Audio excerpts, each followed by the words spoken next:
Hello student, I am Ankita Sahu, your teacher. तो आपको मैं 5 राजवंश पढ़ा रही थी, 5 डायनेस्टी के बारे में, जो कि 907 से 960 ईस्वी तक चली थी। देन आपका इसका एक आर्टिस्ट है ली छंग, जो कि बहुत प्रसिद्ध है। तो इसके बारे में अब हम पढ़ेंगे इस वीडियो में। आपको पहले थोड़ा सा 5 राजवंश जो पढ़ाया था वो रिमाइंड कराती हूँ। देन हम देखते हैं ली छंग ने कैसे कैसे कार्यशैली थी इनकी। तो आनलू शान के विद्रोह के पश्चात थांग साम्राज्य स्थिर नहीं रह पाया और धीरे धीरे उसकी शक्ति का ह्रास होने लग गया। 907 ईस्वी में संपूर्ण देश 5 छोटे छोटे राज्यों में विभक्त हो गया। अब देखिए, आपका 5 राजवंश चल रहा है, तो 5 राजवंश का क्या मतलब है। तो यहाँ पे आनलू शान के विद्रोह के पश्चात क्या हुआ, ये जो साम्राज्य था वो स्थिर नहीं रह पाया और इनकी जो शक्तियाँ थी वो धीरे धीरे कमज़ोर पड़ने लग गई, ह्रास होने लग गया उनका। उसके बाद 907 ईस्वी में जो संपूर्ण देश था, चीन था, वो 5 छोटे छोटे राज्यों में विभक्त हो गया। इसीलिए इसको 5 राजवंश कहा जाता है। नए शासक स्वयं को परवर्ती थांग, परवर्ती हान तथा परवर्ती चाउ आदि कहकर गौरवान्वित होने लग गए। तथापि 50 वर्ष तक युद्धों की स्थिति निरंतर बनी रही। तो इसके बाद जब ये पूरा देश जो है वो छोटे छोटे राज्यों में जब विभक्त हो गया, बट गया, तो इनके जो शासक थे वो अपने आप को बोलते थे कि परवर्ती थांग के, मतलब आने वाले थांग शासनकाल के हैं। वो आपको बताया था, परवर्ती मतलब आने वाला समय, तो परवर्ती हान के हैं या फिर परवर्ती चाउ के हैं। तो ये अपने आप को यहाँ के जो शासक थे वो कहने लग गए थे और ये कह के वो गौरवान्वित होने लग गए थे। तो यहाँ पे 50 वर्ष तक युद्ध निरंतर होते ही रहते थे। इस युग में ऐसे अनेक चित्रकार थे जो स्वयं को परंपरा से बंधा हुआ नहीं मानते थे। स्वतंत्र विचार वाले इन कलाकारों ने स्याही से अत्यंत मौलिक काम किया, जो कि वू ताऊ तुजू के अनुयायियों ने सुलिपि शैली जैसी सीमाओं को तो महत्व दिया, पर धीरे धीरे सीमाओं को विभिन्न प्रकार की तूलिका घातों तथा रंग के पतले वास से भरा जाने लग गया। अब यहाँ पे जो चित्रकार थे वो स्वयं को कैसा मानते थे, परंपरा से बंधा हुआ नहीं मानते थे। मतलब वो स्वतंत्र चित्रकार अपने आप को मानने लग गए थे, स्वतंत्र विचारों वाले कलाकार थे। और यहाँ पे सबसे ज़्यादा जो काम किया हुआ है वो स्याही से किया हुआ है। और वो ताऊ तुजू, जो कि आप पढ़ चुके हैं, इसके पहले आर्टिस्ट, तो उसके अनुयायी भी थे। तो उन्हीं के जैसे सुलिपि जैसी सीमाओं को उन्होंने महत्व दिया और तूलिका घात मतलब ब्रश के स्ट्रोक से वो पतले रंगों को यूज़ करते थे और चित्रण में पतले रंगों को भरा जाने लग गया था। इसमें 2 प्रकार की विधियाँ थी। पहली विधि थी स्याही के विभिन्न बल अलग अलग लगाए जाते थे, जिसे ब्रोकन इंक टेक्निक कहा जाता था। और दूसरी विधि थी जिसमें तूलिका में पानी लेकर धरातल पर गहरी रंग की स्याही को हल्का करके फैला दिया जाता था। इसे स्प्लैश्ड विधि कही जाने लग गई थी या फिर स्पिल्ड इंक टेक्निक कही जाने लग गई थी। और 10वीं शताब्दी में ये चीन में दोनों विधियां बहुत ज़्यादा लोकप्रिय थी और इसी में काम होता था। इसके परिणाम स्वरूप उसके अंतर्मन से निकला जो प्रवाह तूलिका में आता था उसे आधुनिक चित्रकला में एक्शन पेंटिंग के नाम से भी जाना जाता है। तो आपका ये मैंने 5 राजवंश के बारे में बताया था। अब हम देखते हैं ली छंग के क्या कार्यशैली रही है इनकी। तो ली छंग ने यह केवल स्याही से दृश्य चित्र बनाने वाले कलाकारों में प्रमुख था। वह दृश्य को ऊंचाई से नहीं देखता था। तो ये जो है सिर्फ इंक से काम करते थे और क्या बनाते थे, दृश्य लैंडस्केप बनाते थे। तो ये जो है, जो इनका दृश्य चित्रण होता था उसमें ऊंचाई नहीं होती थी, ऊंचाई से नहीं देखते थे। इसमें जो है परिपेक्ष इनका सपाट होता था। तो उसने प्राचीन आचार्यों के चित्रों की अनुकृति नहीं की और इस प्रकार उस परंपरा को तोड़ दिया। तो जैसे अभी आपको बताया थोड़ी देर पहले कि 5 राजवंश में वू ताऊ तुजू के अनुयायी थे, तो इसने क्या किया, जो पहले के आचार्य थे, कला आचार्य, उनकी अनुकृति, उनकी कॉपी नहीं की है और इस परंपरा को इस प्रकार उसने तोड़ दिया। इसने एक अलग टेक्निक स्टार्ट की। पृष्ठभूमि के पर्वत चित्र के ऊपरी हंसिए से कुछ नीचे अंकित करने से उसके चित्र के वातावरण में खुलापन आ गया। अग्रभूमि में वृक्षों की उलझी आकृतियां पर्वतों का महत्व बढ़ाती हैं। तो ये जिसका जो बैकग्राउंड होता था, पृष्ठभूमि के पर्वत चित्र जो होते थे, पर्वत जो बनाता था ये बैकग्राउंड्स में, उसमें ये जो ऊपरी हंसिया मतलब आपको बताया था बॉर्डर होता है, तो उससे कुछ नीचे ये चित्र अंकित करता था। जिससे क्या हुआ, जो इसका संपूर्ण चित्र होता था, पूरा चित्र होता था, उसमें वातावरण में खुलापन आने लग गया, मतलब स्पेस मिलने लग गया सारी चीज़ों को दिखाने के लिए।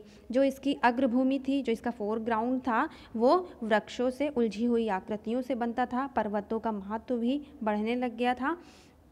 इसी कारण, क्यों, क्योंकि वृक्षों की उलझी हुई आकृतियां दिखाते थे। तो उसके चित्रों में पत्रहीन वृक्ष और छोटे छोटे पाषाण कोहरे के साथ शीतल वातावरण का आभास देते हैं और केवल काली स्याही से अंकित इन चित्रों में नीरवता की अनुभूति होती है।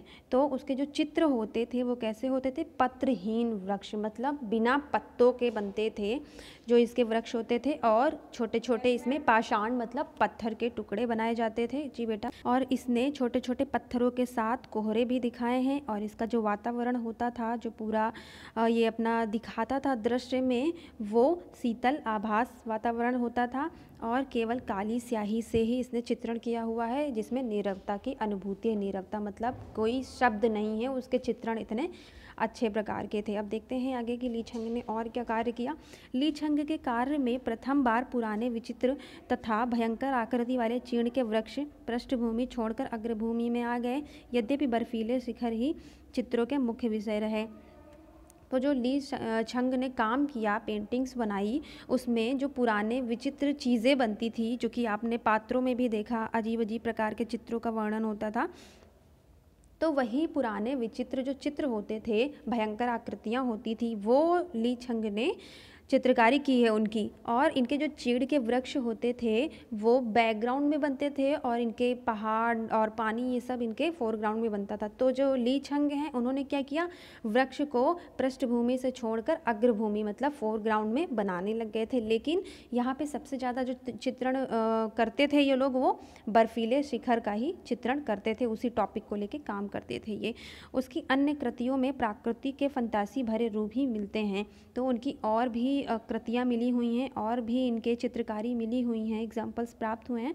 तो उनमें फंतासी रूप मतलब इसमें फैंटेसी दिखाने का प्रयास किया, यथार्थवादी रियलिस्टिक रियलिज्म को नहीं दिखाया इसने कल्पना करके, इमेजिन करके उन चीज़ों को फैंटेसी में दिखाया हुआ, जो यहाँ पे फंतासी भरे रूप दिखाया है। इस युग के चित्रकारों ने प्राकृतिक चित्रण के माध्यम से अपनी अनुभूतियों को ही व्यक्त किया हुआ है, अतः दृश्य चित्र इनकी आत्मा के दर्पण हैं। तो 5 राजवंश के जो चित्रकार थे वो अधिकतम जो कार्य करते थे वो लैंडस्केप को लेके कार्य करते थे। वो इन्हीं के माध्यम से, यही इनका मीडियम होता था अपनी फीलिंग को एक्सप्रेस करने का, अनुभूतियों को व्यक्त करने का, और यह दृश्य चित्र आत्मा बनती थी। मतलब जो दृश्य चित्र थे वो कलाकारों की आत्मा थी। शताब्दियों तक इन्हें दृश्य चित्रण कला के अग्रदूत माना जाता रहा। तो ली छंग को आने वाले कलाकारों में सबसे आगे कलाकार माना जाता है। किसका? लैंडस्केप आर्टिस्ट में इनका नाम सबसे पहले गिना जाता है, शताब्दियों तक मतलब काफ़ी सालों तक। इस युग के कुछ कलाकार ऐसे भी हुए जिन्होंने शुंग शासनकाल के एक लंबी अवधि तक चित्रांकन किया था।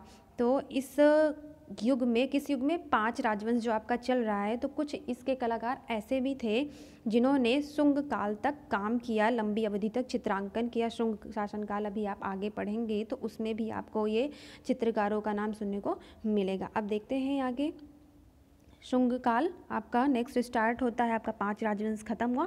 तो शुंग काल को 2 भागों में बांटा गया है, उत्तरी शुंग और दक्षिणी शुंग। तो उत्तरी शुंग जो है आपका वो 960 ईसा पूर्व से 1126 ईसा पूर्व तक माना जाता है, और जो दक्षिणी शुंग है वो 1127 से 1279 ईसा पूर्व तक माना जाता है। शुंग शासन के समय चीन पर अनेक बाहरी आक्रमण हुए। 1127 ईस्वी में उनका अधिकार यांगसी नदी के उत्तर में समस्त चीनी प्रदेश पर हो गया। तो जो शुंग शासन के समय चीन पर क्या हुए, इस टाइम पे बहुत बाहरी आक्रमण होते रहते थे चीन पर, और 1127 ईस्वी में उनका अधिकार यांगसी नदी के उत्तर में समस्त चीनी प्रदेश पर हो गया था। तो जो यहाँ पे आक्रमण होते थे, तो यहाँ पे किसी का शासनकाल इन्होंने नाम यहाँ पे नहीं मेंशन किया हुआ है। तो यहाँ पे यांगसी नदी के उत्तर में जो चीनी प्रदेश था उस पर अधिकार हो गया था। देखते हैं क्या बताते हैं आगे। इस समय कुछ लोग भाग कर यांगसी नदी के दक्षिण पहुँचे और एक छोटा सा राज्य स्थापित किया। तो जब यहाँ पे बहुत आक्रमण होते रहते थे तो कुछ लोग भाग कर यांगसी नदी के पास पहुँच गए और वहीं पर अपना एक राज्य स्थापित किया। यह क्षेत्र भारी कर देकर किसी प्रकार के आक्रमण से बचता रहा। अंत में मंगोल शासक चंगेज खान ने आक्रमण करके संपूर्ण चीन में भारी तबाही मचा दी। तो ये जो भाग कर कुछ लोग आए थे वो कर देते थे और कर देकर ही यहाँ पर आक्रमण से बचते रहते थे और यहाँ पे कार्य करते रहते थे। अंत में क्या हुआ, यहाँ पर अंत में क्या हुआ, जो मंगोल शासक था चंगेज खान, उसने क्या किया, आक्रमण करके संपूर्ण चीन में भारी तबाही मचा दी थी। चंगेज खान जो कि मंगोल शासक था। ऐसी परिस्थिति में शुंग शासकों को अपने ही भीतर झांकने का अवसर प्राप्त हुआ, जिसके परिणाम स्वरूप शुंग शासन में दर्शन, सृजनात्मक शक्ति और तकनीकी परिष्कार का विकास हुआ। इन सब के कारण चीनी कला एक प्रसिद्ध युग का निर्माण किया गया। तो ऐसी परिस्थिति में कैसी, जब यहाँ पे बहुत तबाही मचने लग गई पूरे संपूर्ण चीन में, तो ऐसी परिस्थिति में क्या हुआ, शुंग शासक जो थे उनको अपने भीतर झांकने का एक अवसर प्राप्त हुआ।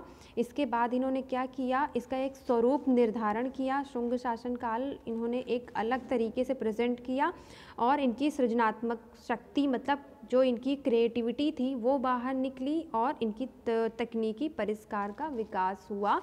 परिष्कार मतलब होता है किसी चीज़ को वर्णित करना, तो इनकी जो टेक्निक थी उसको इन्होंने वर्णित किया, विस्तार से बताया और उसको डेवलप्ड किया। उसके बाद इन सब के कारण चीनी कला एक प्रसिद्ध युग का निर्माण करता है। तो शुंग काल अभी आपका अधूरा है, हम नेक्स्ट वीडियो में पढ़ते हैं। इस वीडियो से रिलेटेड अगर आपको कोई चीज़ें नहीं समझ में आ रही हो तो मुझसे ज़ूम मीटिंग पे डिस्कस करें। Thank you.